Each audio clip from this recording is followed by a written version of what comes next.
میکشه ولی شکسته، دیوار این ظلم قدیمی با دست ما بالا رفته.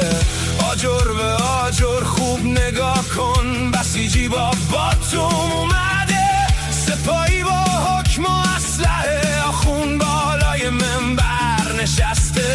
من دیگه ساکت نمیمونم حتی تو ساده ترین کار، از همین زندگی هر روز میبافم واسه شون یه تناب ناب. جاوید شاه جاوید شاه این دیوار از ترس ماست، جاوید شاه جاوید شاه میریزه وقتی میجنگیم برای هم. جاوید شاه جاوید شاه با تفنگ